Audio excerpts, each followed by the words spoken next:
Big boy on the rails.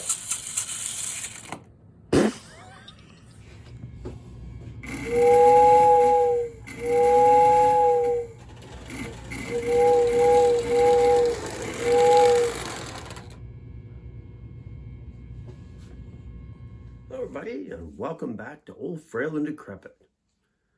This time we're going to have a look at the last purchases of 2025.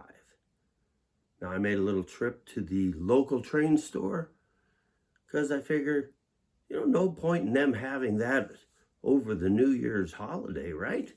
Bring it home so it's out of their way in case they want to do inventory, right? I'm helping them out. That's how I figure it. So, picked up this box here and a couple bags, loose stuff, and let's have a look and see what I've got. And of course, we're going to see if it runs. I know one of them is going to run, but it might be in for a change later. We're going to have a look at it. So, I want to thank you all for watching. We've done a lot of videos this year, picked up a lot of different stuff, done some things too, and I really appreciate you being along for the ride. Thank you for watching.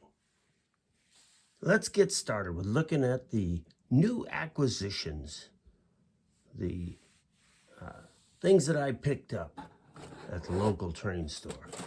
Let's start out with this one right here. Don't remember the number on it. It's basically a stripped down 898 with the wind-up motor. So thankfully, look at that, it's even got the original key with it. So I'm going to give this a wind-up.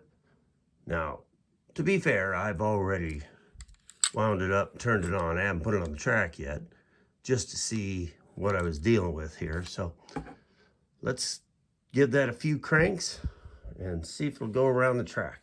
Now this one did come with wind-up track, but I'll probably keep that track around here for a little while I figure out.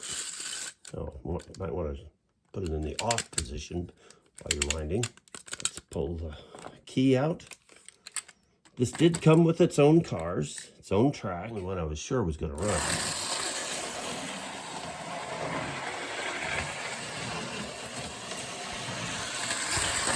That's one time around.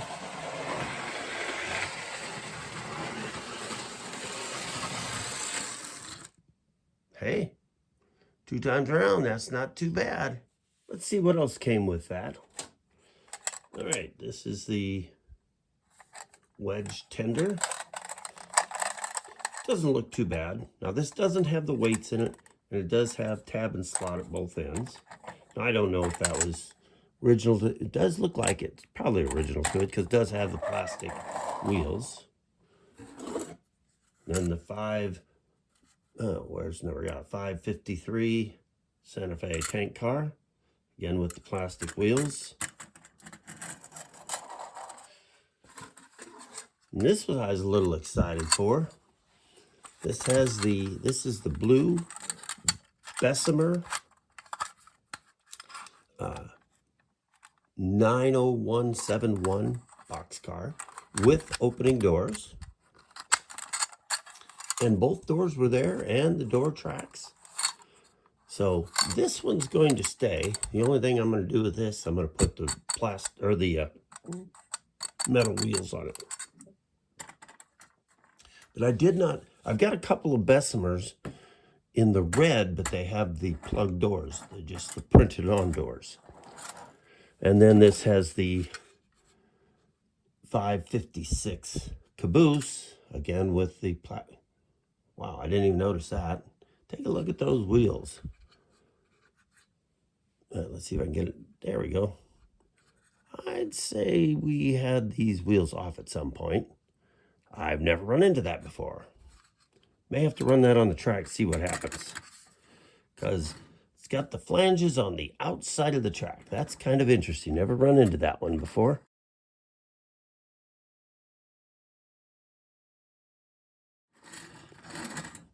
But if I keep it I'm going to change it to metal wheels. If I don't keep it, I'm definitely going to turn it around so the flanges are on the inside. And then this here's a brown Pennsylvania goal hopper. And I'm still toying whether I keep this one and make a coal load for it, or if I send it on down the road. I do like my coal hoppers, and I've got quite a collection of them. I think I have 2 of these, so another one wouldn't be overkill, would it? And then, like I say, I do have the wind-up track and a wind-up crossover. So we're gonna keep the track for a while, and then we'll make a decision on it. But I know, like the tank car and the caboose, they're both gonna go away. But the tender will probably go away too, because I've got quite a few of those now. You know, when I first started collecting, I thought, wow, those are so sharp. I wish I had one of those. Now I've got 2 shelves of them, so I think I could afford to let one go. Now, another thing I ran into there at the train store was this. It's somebody had painted a kind of a rust brown to it. Not bad look. Probably that's what drew my eye to it. This is for a little nicer set. The tender itself has a couple of weights in it. They've come loose so you can hear them rattle inside. So when I take this apart, because I am going to take this apart, and I've got a little project I'm going to do. So probably isn't going to happen for a while, but I'm going to repaint this one. Oh, I turn that around. We got the coupler underneath. That ain't going to work very well. Now you can see the price I paid for that. Paid $1.50 for it. It was missing a set of wheels, but needs a little oil. Now I did get excited when I found these next 2 items. This, of course, is a Marx nickel front Commodore Vanderbilt, and it's got the pre-war motor. Now I haven't tested it. It does have the bracket and the headlight socket. So let's get the transformer on and let's turn this on, see what happens. I mean, what's the worst could happen? Smoke and flash, circuit breaker popping, you know, all the usual things you look for. Now I do notice right away that the coupler on the back is bent down, so it's actually laying on the center track. So we'll bring this tender over, and there we go, drop that in there. So let's get the transformer on and we'll give it a try.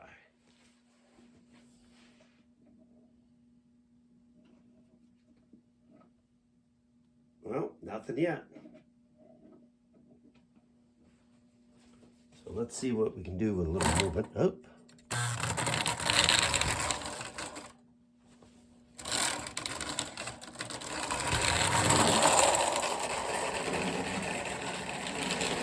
Here it comes back.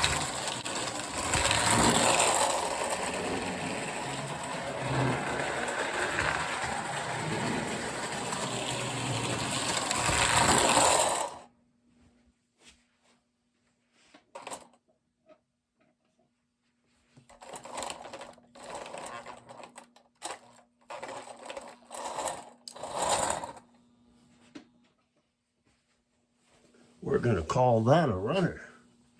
Dirty wheels, dirty pickups, little adjustment, and I think it's going to look pretty good. But I always do have a soft spot when I come to one of these pre-war Commodore Vanderbilts. Now, the other one I found was this Canadian Pacific. Now you can see sideboard on it is pretty rough. But look at that motor. That is a double reduction post-war. They've done a repair on the pickup wire from the pickup shoe. Wheels are extremely dirty, and I'm not so sure. Yeah, it looks like the wheels are actually in pretty good shape. But it is complete. It's got the marker lights, the smokestack, the dome. The other side is a whole lot better looking. But we're gonna have to do a little cleaning on this one. And this one here, I think I'm gonna do a little project with it and that tender back, that brown tender back there, because that just looks a little ratty. But let's see about giving this a little rub. Put a little power to it to see what happens.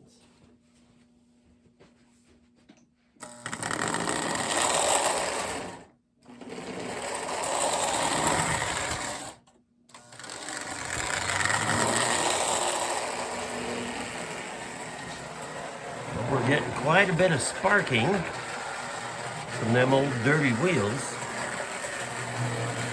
Needs a headlight. But it is making it around the track.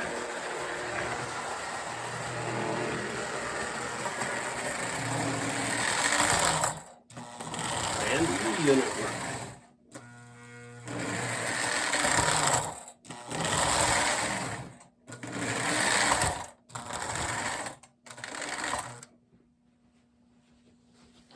That's definitely a winner.